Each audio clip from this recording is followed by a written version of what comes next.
يا أيها الذين آمنوا اتقوا الله حق تقاته ولا تموتن إلا وأنتم مسلمون. صدق الله المولانا العظيم وصدق رسوله النبي الكريم ونحن على ذلك لمن الشاهدين والشاكرين. أما بعد،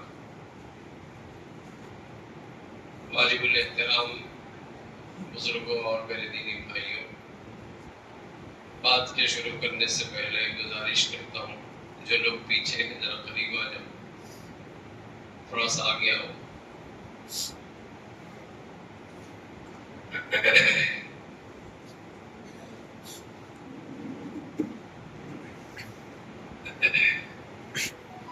ایک اور ضروری بات وہ بھی گوش گزار کر دیتا ہوں۔ مجلس میں دو چیزیں ہم پر واجب ہیں جس کے نہ کرنے پر گناہ لازم ہے۔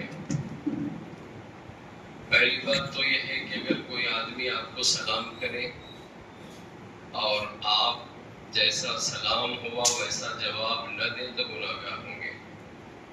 مسجد میں بیٹھ کر گناہ کرنا بہت سنگین گناہ ہے، بہت بڑا گناہ ہے۔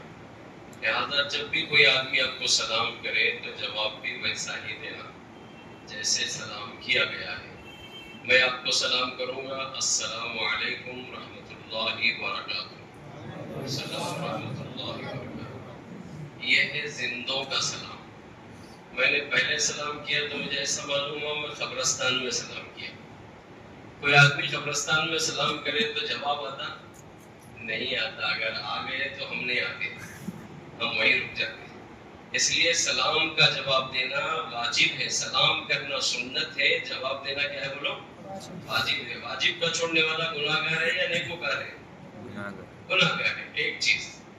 دوسری یہ ہے کہ مجلس میں جب آدمی بیٹھے تو اللہ کا بھی نام لیتے ہیں اور رسول اللہ صلی اللہ علیہ وسلم کا بھی نام لیا جاتا ہے۔ جس مجلس میں اللہ کا اور رسول اللہ صلی اللہ علیہ وسلم کا نام لیا جائے اور پوری مجلس میں آدمی اگر اللہ کے حبیب کا نام ہو تو صلی اللہ علیہ وسلم نہ کہے اور اللہ کا نام لیا جائے تو جل جلالہ نہ کہے، گناہ گار ہے۔ جس مجلس میں بھی آپ بیٹھو، اگر اس مجلس میں پوری تقریر سن کے آپ اٹھے، حضور کا نام صلی اللہ علیہ وسلم ایک مرتبہ بھی نہیں بولے آپ اور اللہ کا نام جل جلالہ نہیں بولے تو آدمی گناہ گار ہو جائے گا۔ لہذا آئندہ جب بھی جس مجلس میں بھی آپ بیٹھو تو ایک مرتبہ کیا بولیں گے بولو؟ حضور پاک صلی اللہ علیہ وسلم کا نام آئے تو کیا بولنا؟ صلی اللہ علیہ وسلم۔ اور اللہ تبارک و تعالیٰ کا نام آئے تو کیا بولیں گے؟ جل جلالہ۔ یہ میں آپ کو فتاوی عالمگیری کی بات سنا رہا ہوں، اس لیے یہ معلوم نہیں ہونے کی وجہ سے ہم لوگ گناہ کرتے رہتے ہیں۔ لہذا یہ دو باتیں ذہن میں رکھو، اللہ کا نام آئے تو جل جلالہ کہو ایک مرتبہ، چوپ بولنے کی ضرورت ہے، ایک مرتبہ بولنا واجب ہے۔ اور حضور پاک صلی اللہ علیہ وسلم کا نام آئے تو ایک مرتبہ کیا بولیں گے؟ صلی اللہ علیہ وسلم بولیں گے۔ انشاءاللہ ہمارے سر سے وہ گناہ بھی نکل جائے گا اور ان کے احسانات کی بارش میں ان کا نام لینے سے ہمارا شمار بھی ہو جائے گا۔ میرے بھائیوں، یہ محفل عقد ہے اور اس میں بہت ماشاءاللہ دیندار لوگ اور بہت سے قوم و ملت کے غمگسار لوگ، دانشوران قوم و ملت سبھی اس میں موجود ہیں۔ مختصر بات اس لیے کرنی ہے کہ خطبہ نکاح کے موقع پر عموماً زیادہ لمبی بات لوگوں کے لیے مناسب نہیں ہوتی، مختصر چند باتیں آپ کے گوش گزار کرتا ہوں۔ پہلی بات تو یہ ہے کہ یہ نکاح جس کو ہم کہتے ہیں یہ ایک عبادت ہے۔ کیا ہے بولو؟ عبادت ہے۔ لوگ نکاح کو عبادت نہیں سمجھتے، اس وجہ سے نکاح کو جہاں جیسا چاہے کر لیتے ہیں۔ عبادت ہے تو اس کا تعلق مسجد سے وابستہ ہے۔ رسول اکرم صلی اللہ علیہ وسلم نے فرمایا بہترین نکاح وہ ہے جو مسجدوں میں ہو، اور آپ صلی اللہ علیہ وسلم کی ایک اور حدیث ہے جس میں آپ نے فرمایا کہ بہترین نکاح وہ ہے جو جمعہ کے دن ہو، عصر کے بعد ہو۔ یہ بھی ایک بات علماء نے لکھی ہے۔ تو معلوم ہوا کہ نکاح عبادت ہے، اور عبادت کو ہم لوگ جو کرتے ہیں یہ اس عبادت کو دو طریقے سے آدمی کرتا ہے۔ ایک تو یہ ہے کہ عبادت کا وقت معلوم کرتا ہے، اور دوسرا یہ ہے کہ عبادت کو عبادت کے طریقے سے ادا کرتا ہے۔ ایک آدمی نماز پڑھ رہا ہے تو نماز پڑھنے والے کو نماز کا وقت بھی معلوم ہونا چاہیے اور نماز بھی نماز کے طریقے پر حضور جیسا صلی اللہ علیہ وسلم نے جیسا بتایا ویسی ادا کرنا چاہیے. تو جب نکاح عبادت ہے تو نکاح کے عبادت ہونے میں دو چیزوں کا خیال رکھو, وقت کا بھی خیال رہے اور جو ہے اس کو طریقے مصطفیٰ صلی اللہ علیہ وسلم کے انداز پر بھی کیا جائے. اب وقت کے بارے میں لمبی چوڑی گفتگو میں اخیر میں کروں گا, مختصر گفتگو اخیر میں کروں گا. صرف یہ سمجھو کہ نکاح کیا ہے, بولو کیا ہے, عبادت ہے. نماز جیسے عبادت ہے, روزہ جیسے عبادت ہے, زکوٰۃ جیسے عبادت ہے, حج جیسے عبادت ہے, ایسے ہی نکاح بھی کیا ہے, عبادت ہے. لیکن سب عبادتوں میں یہ عبادت انوکھی, اچھوتی, نرالی ہے, عجیب اس کا رنگ ڈھنگ ہے. نماز ایک آدمی پڑھ رہا ہے تو نماز کے پڑھنے کا جو ایک آدمی نماز پڑھ رہا ہے تو نماز کا وقت ہو گیا. آدمی نماز پڑھ رہا ہے تو نماز پڑھتے ہی اس کا ثواب آدمی کے ساتھ ختم ہو جاتا ہے. مغرب کی نماز شروع کیا, جتنی رکعت پڑھ لیا اس کا ثواب اس کے بعد ختم ہو جاتا ہے. آدمی نماز سے باہر نکل گیا. ایک آدمی روزہ رہ رہا ہے تو جتنے دن روزہ رہا اتنے دن اس کو ثواب بھی ملا اور روزے سے باہر نکلتے ہی روزے کی عبادت اس کی ختم ہو گئی. ایک آدمی حج کو گیا ہے, حج کو جانے کے بعد حج کی عبادت جتنے دن کرنے کی ہے مناسک ادا کر لیا, حج ختم, اس کی عبادت بھی ختم ہو گئی. لیکن یہ نکاح ایک ایسی عبادت ہے کہ اس کی یہ عبادت ایسی ہے کبھی ختم ہونے والی نہیں. روزہ ختم ہو گیا, حج ختم ہو گیا اور جو ہے دوسری نماز شروع ہوئی تھی, نماز ختم ہوتے ہی نماز کا ثواب بھی ختم ہو گیا. لیکن نکاح ایک ایسی عبادت ہے یہ جب شروع ہوئی تو ختم ہی نہیں ہوتی, اس کا ثواب بھی ختم نہیں ہوتا. مثال کے طور پہ ایک آدمی قبلت بول دیا, میں نے قبول کیا بول دیا, اس وقت سے اس کا ثواب شروع ہوتا ہے تو مرنے کے بعد بھی, مرنے کے بعد اٹھائے جانے کے بعد جنت میں پہنچنے کے بعد بھی اس کا یہ ثواب باقی رہتا. یہ نکاح کا فائدہ ہے اور یہ نکاح کی عبادت کا ثواب ہے. ہر عبادت ختم ہو جاتی ہے لیکن نکاح کی عبادت ختم نہیں ہوتی. دوسری بات یہ ہے کہ ہر عبادت ہم کو جو ملی ہے دنیا میں ملی ہے, لیکن نکاح ایک ایسی عبادت ہے جو شروع ہوئی, کوئی عبادتیں نہیں تھی, نماز, روزہ, زکوٰۃ, حج, صدقہ, کوئی عبادت نہیں تھی. اس وقت بھی جو عبادت تھی اس کو نکاح کہتے ہیں. اور یہ نکاح آسمانوں میں, جنت میں اس کی عبادت کا چرچا آسمانوں میں بھی ہو رہا تھا. آپ کو معلوم ہے سیدنا آدم علیہ السلام کا نکاح اماں حوا سے کہاں ہوا, جنت میں ہوا. کب ہوا, جبکہ کوئی عبادت دنیا میں ابھی نہیں آئی تھی, اس وقت ہوا.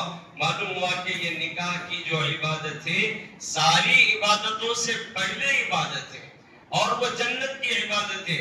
اور اس کے بعد بھی دنیا میں ہر عبادت ختم ہو گئی مرنے کے بعد, لیکن آخرت میں جنت میں یہ عبادت باقی رہے گی. وہ بیوی آپ کی وہاں بھی باقی رہے گی. ایک صاحب نے مجھ سے کہا, جب یہ میں نے تقریر کی تو ایک صاحب نے کہا مولانا زندگی بھر کھٹکھٹ تھا, کم وقت وہاں بھی آیا, میرے پیچھے لگ گئی.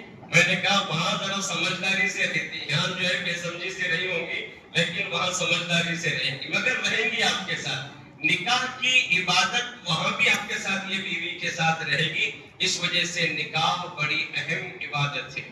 اور اس کے بارے میں ابو اللیث سمرقندی رحمۃ اللہ علیہ نے ایک بات لکھی ہے کہ دیکھو ایک آدمی کنوارا ہے اور لڑکی کنواری ہے جس کی بھی شادی نہیں ہوئی ہے, کنواری لڑکی اور کنوارا لڑکا ہے, نکاح کا بندھن میں آتے ہی اس کے اوپر ذمہ داریاں آ جاتی ہیں اور مختلف چیزیں اس کے ساتھ لگ جا, اس کے ساتھ عہدے لگ جاتے ہیں. آپ کو معلوم ہے نکاح قبول کر لیا بولتے ہی اب اس کے ساتھ عہدے چسپاں ہو گئے.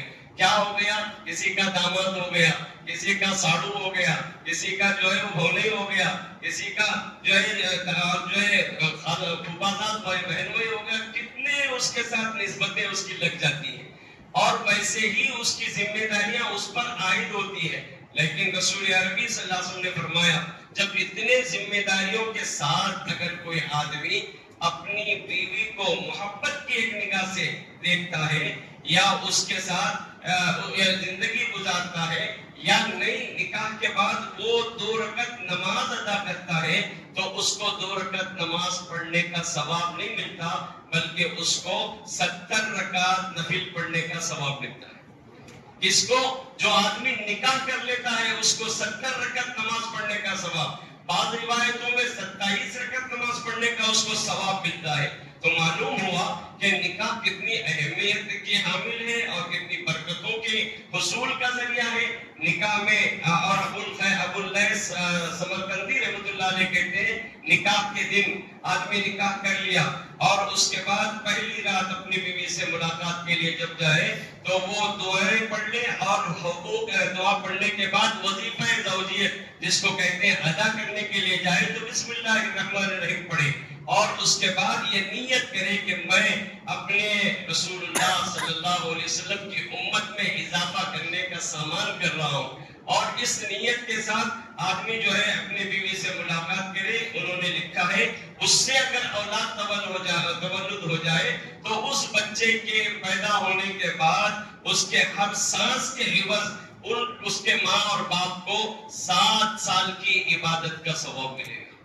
ایک تو نے 7 سال کی عبادت، آپ بولیں گے مولانا بڑا اچھا ہے یا تو وہی عبادت کر لیتے رہیں گے اور دوسری چیز نہیں، وہ نہیں ہے، بلکہ فرائض کے ساتھ یہ ہے آپ کو اس کو یہ ثواب ملے گا۔ غرض ہے کہ میرے بھائیوں نکاح بڑی اہم چیز ہے اور اس نکاح سے متعلق آدمی کو چند معلومات حاصل کرنا ضروری ہے۔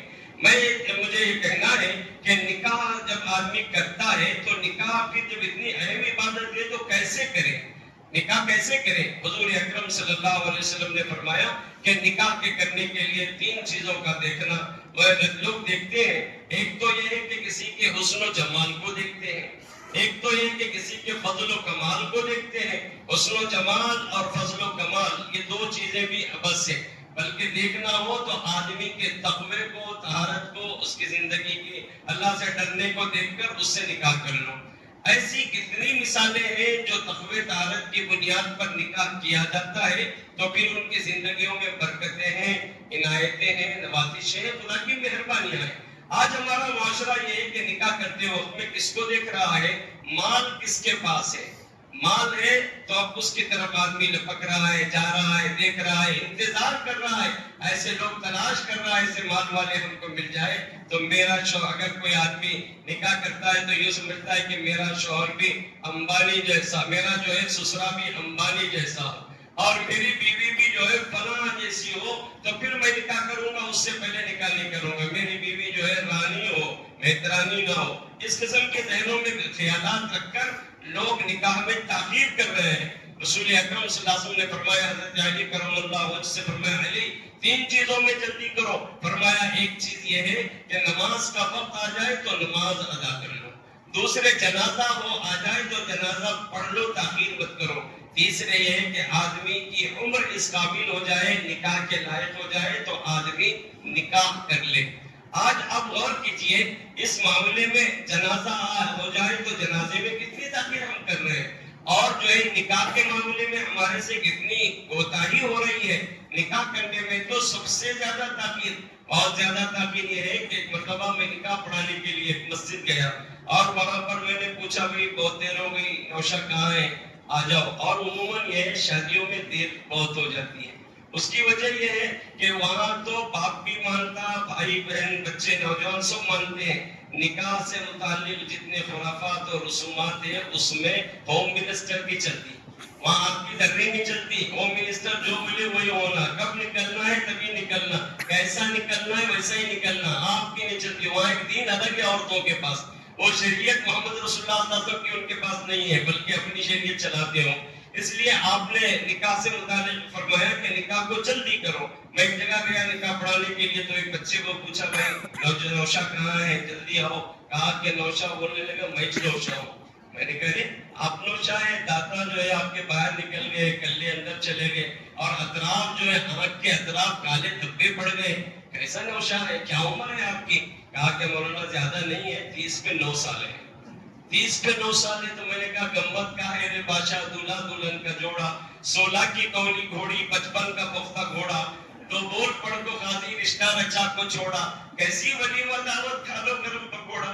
ایک ایسے نوجوان ہے جس کی عمر 39 سال ہے، وہ ایک دم 40 سال ہے، اور ایسا بچہ جب شادی کرے تو حضور صلی اللہ علیہ وسلم کی وہ حدیث ثابت آتی ہے، آپ نے فرمایا کہ گھوڑا زور آور ہونے سے پہلے اس کے منہ میں لگام دے دو، گھوڑا زور آور ہونے سے پہلے اس کے منہ میں لگام دے دو، اگر دانت گر جائے تو اس کے منہ میں لگام دیں گے تو لگام نہیں ٹکے گی۔ اب دیکھو کتنے گھوڑے منہ مار کے دانت گرا لیے ہیں، جدھر دیکھے ادھر منہ مار مار کے دانت گراتے ہیں، اور نوجوان شادی نہیں کرتا ہے، اس کی وجہ یہی ہے کہ اس کے باپ تو ماں باپ تلاش کرنے میں لگ جاتے ہیں اور یہ بے حیائی اور بے شرمی کے کاموں میں لگ جاتا ہے۔ ایک بچے سے میں نے پوچھا بیٹا تمہارا نکاح کیوں نہیں ہوا؟ تو کہنے لگے مولانا میری خواہش ہے اور ضرورت ہے، میری خواہش ہی نہیں بلکہ ضرورت ہے، مگر کیا کروں اماں ابا شادی نہیں کرتے، کوئی آئیڈیا بتائیے۔ تو میں نے کہا کیا آئیڈیا بتانا، ہر مرض کی دوا زندہ دل اسمات ہے، اور مولوی ہر مرض کی دوا نہیں ہوتا۔ میں نے کہا ٹھیک ہے آئیڈیا سننا ہے تو سن لے، ایک مرتبہ واقعی ضرورت ہے، گناہ کا خدشہ ہے، تو ایک مرتبہ پتلی چادر اوڑھ کے کسی کا نام لے لے، تو ایک مرتبہ کسی کا نام لے لے، اجنبی بچی کا یا کسی آگے عورت کا نام لے لے، تو اس نے کہا ارے بڑا اچھا آئیڈیا۔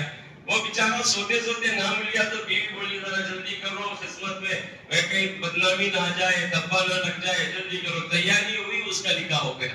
اب بچوں کو یہاں تک کرنے پر مجبور کر رہے ہیں ہم لوگ، اور اس کی وجہ یہ سمجھ میں آ رہی ہے کہ بس مال ہونا چاہیے، ماں باپ کو کیا چاہیے، مال ہونا چاہیے۔ ایک بیل بازار میں بکتا ہے اور ایک بیل گھر کے کونے میں اور گھر کے صحن میں یا جو ہے ہمارے دیوان خانے میں بک رہا ہے، بہنیں بیچ رہی ہے اس کو جو ہے رشتے دار بیچ رہے ہیں، میرا بھائی ہے ڈگری کرا ہوا ہے، انجینئر ہے، وہ فلاں ہے اور فلاں ہے، لہٰذا اس کو اتنے پیسے چاہیے۔ میرے دوستوں مال و دولت کی بنیاد پر نکاح مت کرو۔ مال و دولت یہ کیا ہے؟ سونے چاندی کی چمک بس دیکھنے کی بات ہے، یہ 4 دن کی چاندنی پھر اندھیری رات ہے، کس کے پاس مال رہا اور کون مال لے کر دنیا سے گیا۔ کوئی آدمی قبر جا رہا ہے تو اپنے کفن میں جیب لگا کر نہیں جاتا اور اس میں پیسے رکھنے کے لیے پاکٹ نہیں رکھتا، اس سے معلوم ہوا کہ سب کو چھوڑ کر جانا ہے۔ اب مال کے پیچھے آدمی اپنے اعمال کو کمزور کرے اور نکاح کے معاملے میں دیر کرے تو یہ چیز اچھی نہیں ہے، بلکہ وقت ہو جائے تو فوراً کیا کرنا چاہیے، نکاح کر دینا چاہیے۔ اب نکاح کے سلسلے میں حضور اکرم صلی اللہ علیہ وسلم نے جو بیان فرمایا، نکاح کے معاملے میں 3 باتوں کو دیکھو۔ ایک تو یہ ہے کہ بچہ اس قابل ہے، نکاح کے لائق ہے، صحت مند ہے، تو اس بچے سے نکاح کرو۔ حضور صلی اللہ علیہ وسلم نے جو داماد کا انتخاب کیا، جس کو سیدنا علی کرم اللہ وجہ کہتے ہیں، وہ ایسے غریب اور ایسی زندگی گزار رہے تھے، آپ نے اپنے چچا کے پاس جا کر کہا چچا جان آپ کثیر العیال ہیں، زیادہ بچے والے ہیں، لہذا آپ کے بچوں میں ایک بچے کو مجھے دے دیجئے تاکہ وہ میری کفالت میں رہ کر پرورش پائے۔ آپ نے حضرت علی کرم اللہ وجہ کو دے دیا، کہا یہ تمہاری نگرانی میں رکھو، اس کو پالو پوسو بڑا کرو۔ جب وہ تشریف لائے تو حضرت علی کرم اللہ وجہ کے پیروں میں جو عذر تھا، کمزوری تھی، آپ نے دعا فرمائی، آپ کو صحت دی ابھی اللہ پاک نے عطا فرمائی۔ اس کے بعد شادی لائق ہو گئے تو آپ نے ام ایمن نے فرمایا حضور آپ کے گھر میں جو لڑکا ہے جس کا نام علی ہے وہ آپ کی کفالت میں ہے، اور فاطمہ بھی آپ کی لفظ جگر نور نظر ہے، لہذا میں یہ چاہتی ہوں کہ فاطمہ سے ان کا نکاح ہو جائے۔ حضور اکرم صلی اللہ علیہ وسلم نے فرمایا علی سے پوچھ لو، علی اگر تیار ہے تو میں بھی دینے کے لیے تیار ہوں۔ سیدنا علی خاموش ہو گئے، پوچھا گیا علی تیار ہے؟ تو کہا یا رسول اللہ ذہ نصیب، آپ نے کہا اور میں نے قبول کر لیا۔ معلوم یہ ہوا کہ ادھر علی کا سادہ سا سوال، نبی کا سادہ سا سوال، اور ادھر حضرت علی کا جواب آ گیا، نکاح کی تیاری ہو گئی۔ اب نکاح کی تیاری کا مطلب یہ ہوا کہ ادھر قبول ہو گیا، میں تیار ہوں، بس ختم ہو گیا۔ ہمارے پاس شادی کے جو خرافات ہیں، ان خرافات میں بچی کو دیکھنے کے لیے 1-2 لوگ نہیں جاتے بلکہ پورا محلہ جاتا، 20 آدمی، 25 آدمی، 50 آدمی۔ ارے کہاں جا رہے جناب؟ تو کہاں دوسرے کے گھر کو لوٹنے جا رہے، اس کے گھر کو جو ہے یعنی اس کی جو ہے کتنی حیثیت ہے دیکھنے جا رہے ہیں۔ اس کا نہیں مطلب ہے شادی میں 50 آدمی جانے کی کیا ضرورت ہے، اور شادی میں کون جا رہا، وہ جا رہا جس کو نہیں جانا ہے، نہیں دیکھنا ہے۔ شادی میں وہ لوگ سب جا کے دیکھ رہے ہیں اس بچی کو۔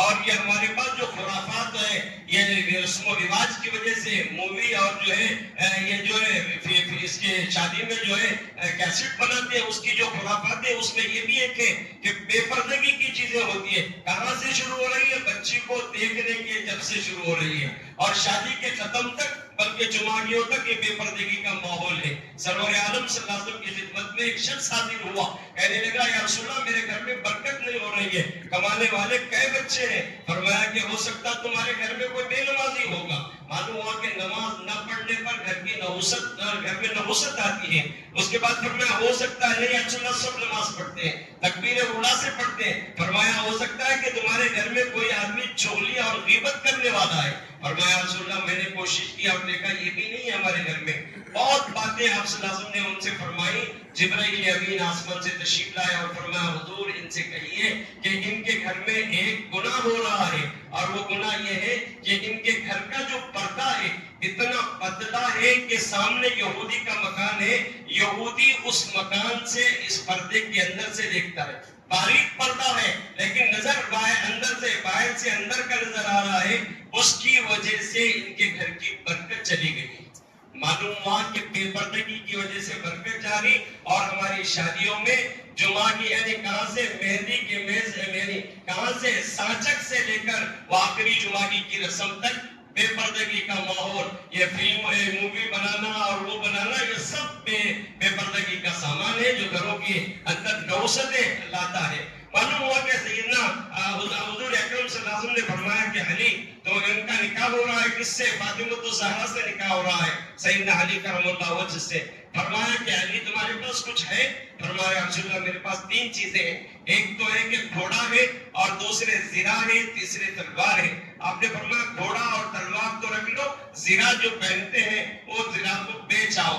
آپ نے زرہ بیچنے کا حکم دیا، اور بازار جب زرہ لے کر گئے تو عثمان غنی نے پوچھا علی حضور کی خدمت چھوڑ کر یہاں کیسے آگئے؟ فرمایا کہ علی یا رسول اللہ صلی اللہ علیہ وسلم نے میرا نکاح فاطمہ الزہرا سے کرنا طے کر دیا ہے، اس لیے میں زرہ بیچ کر شادی کی تیاریاں کر رہا ہوں۔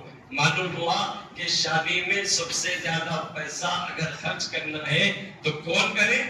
دلہے والے کریں، بچی والے نہ کریں۔ لیکن آج اس کا الٹا ہے، ہمارے پاس شادی میں سب سے زیادہ پیسہ بچی والوں کا ہوتا ہے۔ حال تو یہ ہے کہ باپ اپنی بچیاں 3 بچیاں ہیں تو ان بچیوں کے لیے سب کچھ لٹا رہا ہے۔ آخر میں یہ کہتا ہوا ایک باپ تو اورنگ آباد میں کہتا ہوا جان دے دیا میں نے بچی کی شادیاں نہیں کر سکا، اس کی وجہ یہ ہے کہ جوڑے گھوڑے کی رقم دینے اور فلاں سامان لانے کے لیے اتنا انتظام نہیں ہوا۔ میں اللہ کے نام پر یعنی میں خودکشی اس نے کی، اگرچہ کہ حرام ہے لیکن اس نے خودکشی کر کے چٹھی لکھ کر مرا کہ یہ دنیا کے جوڑے گھوڑے کی وجہ سے میں دے نہ سکا اور اپنی جان کو اپنے جو ہے مولا کے حوالے کر رہا ہوں۔ معلوم ہوا کہ میرے بھائیوں شادی بیاہ کے موقع پر جو خرافات ہیں، رسومات ہیں، جو چیزیں ہیں اس سے پرہیز کرو۔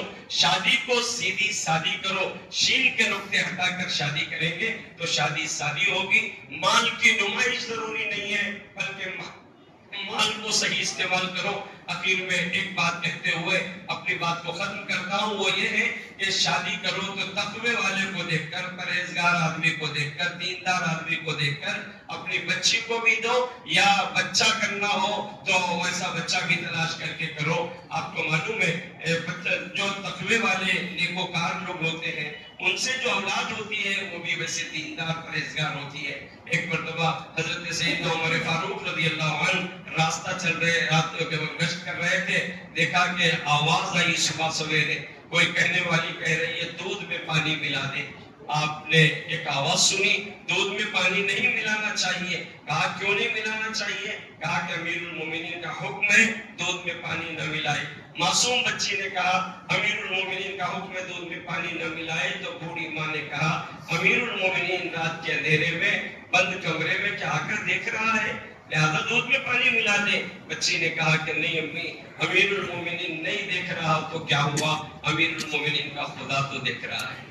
اتنا سننا تھا۔ حضور حضرت عمر فاروق گشت میں تھے، دیوار دروازے پر نشان لگا کر چلے گئے۔ صبح میں غلام بھیجا اور بھیج کر کہا اس گھر کے سارے افراد کو بلاؤ۔ سارے افراد آئے تو اس موقع پر کہا کون کہہ رہی تھی دودھ میں پانی ملائے؟ بوڑھی تھرانے لگی۔ معلوم ہے عمر فاروق کا جلال، کہیں مجھ پر ظلم، مجھ پر کہیں لاٹھی نہ برس جائے، کوڑا نہ پڑ جائے۔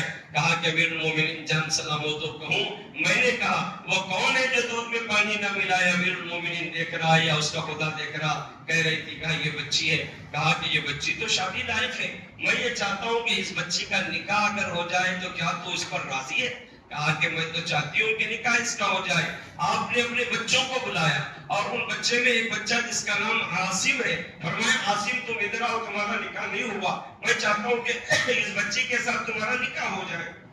حضرت عاصم نے نکاح کے لیے ہاں بھر دیا اور نکاح ہو گیا. اب غور کرو، نکاح جب ہوا ہے تو اب نکاح میں کیا لگا؟ نہ وہاں دوستوں کا ڈانس ہے اور نہ کوئی جو ہے کسی کی بارات آئی ہوئی ہے اور نہ کوئی چیزیں. نکاح میں 6 ہی چیزیں ہیں جس میں سے 2 فرض ہے اور جو ہے 1 واجب ہے اور 3 سنتیں ہیں. یہی نکاح میں فرض ہے. 2 فرض کیا ہے؟ 2 فرض یہ ہے کہ نکاح میں ایجاب و قبول، یہ فرض ہے، آدمی جو ہے ایجاب و قبول کرے، اور دوسرا جو ہے گواہ لا لے، یہ 2 فرض ہے. 2 گواہ آ جائے اور میاں بیوی بولتے میں نے قبول کر دیا، بس نکاح ہو گیا. اور واجب کیا ہے نکاح میں؟ نکاح میں واجب یہ ہے کہ مہر ادا کرے، یہ واجب ہے، نکاح میں مہر دینا واجب ہے. اور 3 سنتیں کیا ہے؟ 3 سنتیں یہ ہے کہ نکاح میں چھوارے کھجور اچھالنا، یہ بھی سنت ہے. اور نکاح میں جو ہے خطبہ نکاح پڑھانا، یہ بھی سنت ہے. اور جو ہے ولیمہ کرنا، یہ بھی سنت ہے.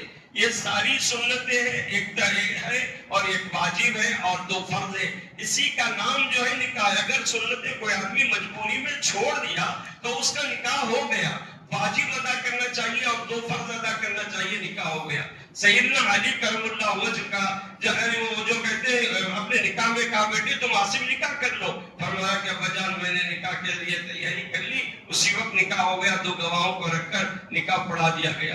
اس بچے سے، عاصم سے جو بچے کا نکاح ہوا اور ان سے جو لڑکی تولد ہوئی اور اس لڑکی سے ایک لڑکا تولد ہوا، اس بچے کا نام عمر بن عبدالعزیز رحمۃ اللہ علیہ. اور یہ عمر بن عبدالعزیز کے بڑ نانا جس کو کہتے ہیں حضرت عمر ہے، اور آپ کے نانا جو ہے یعنی عمر بن عبدالعزیز کے نانا حضرت عاصم، گویا کہ انہوں نے نکاح کیا تو ایسے بچی سے نکاح ہوا، لڑکا ایسا تولد ہوا. ان کی دور حکومت میں ایک تالاب پر بکری بھی پانی پیتی تھی اور شیر بھی ایک ساتھ پانی پیتے تھے. جس دن بکری پر شیر نے پنجہ مارا تو اس دن بکری کے چرواہے نے کہا آج ہو سکتا ہے عمر بن عبدالعزیز کا انتقال ہو گیا ہوگا. تحقیق پہ معلوم ہوا کہ واقعی ان کا انتقال ہو گیا. تو نیک بچے ہوں اور نیک ماں اور نیک باپ ہو تو اولاد بھی نیکوکار پرہیزگار پیدا ہوتی ہے. ایک واقعہ حضرت عبداللہ بن مبارک رحمۃ اللہ علیہ کا ہے. اس بات کو سنا کر بات ختم کرتا ہوں. عبداللہ بن مبارک رحمۃ اللہ علیہ، عبداللہ امیر المومنین فی الحدیث سے، ان کے والد مبارک ہے، وہ ایک باغ کی نگرانی کرتے تھے. باغ جو ہے انار کا باغ تھا، اس کی وہ نگرانی کرتے. باغ کا مالی آیا اور آ کر کہا مبارک مجھے جو ہے باغ سے انار توڑو اور اس کا جوس بنا کر پیش کرو. 5-6 انار توڑ کر لائے، جوس بنا کر پیش کیے. انار سارے کھٹے نکلے. دوسری مرتبہ بھیجا، پھر انار آئے، پھر کٹے نکلے. تیسری مرتبہ بھیجا، پھر کٹے نکلے. تو باغ کے مالی نے کہا مبارک تم کتنے سال سے میرے پاس نوکری کرتے ہو؟ کہا کہ میں آپ کے پاس 7 سال سے نوکری کرتا ہوں. تم کو اتنی بھی تمیز نہیں ہے کہ کون سے درخت کا انار میٹھا اور کون سے اس کا کھٹا ہے؟ تو باغ کا جو نوکر تھا اس نے کہا امیر المومنین آپ نے مجھے باغ کی نگرانی کے لیے بھیجا ہے، پھلوں کو چکھنے کے لیے نہیں رکھا ہے.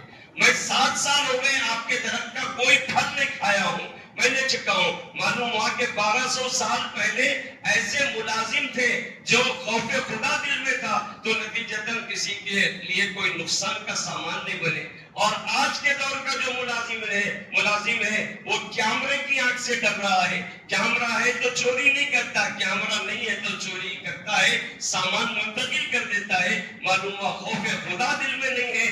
اس کی وجہ سے آج ہمارے زندگیوں میں بچوں میں وہ تقویٰ طہارت نہیں ہونے سے بچے نیکوکار نہیں پیدا ہوتے. سعید بن مسیب رضی اللہ عنہ جب شادی فرما رہے تھے اپنی بیٹی کی، اپنے شاگرد کو نکاح میں دیا، شاگرد کے نکاح میں دیا. جب بچی لے کر جا رہے تھے تو کہا بیٹے تم میرے شاگرد ہو اور میں بیٹی تمہارے نکاح میں دیا ہوں، لیکن یہ میری بیٹی بھی ہے اور ساتھ ساتھ یہ ڈنڈا بھی ہے. اس کو جب بھی الٹی سیدھے کام کرے تو اس ڈنڈے سے ذرا ہلکی پھلکی مارنا.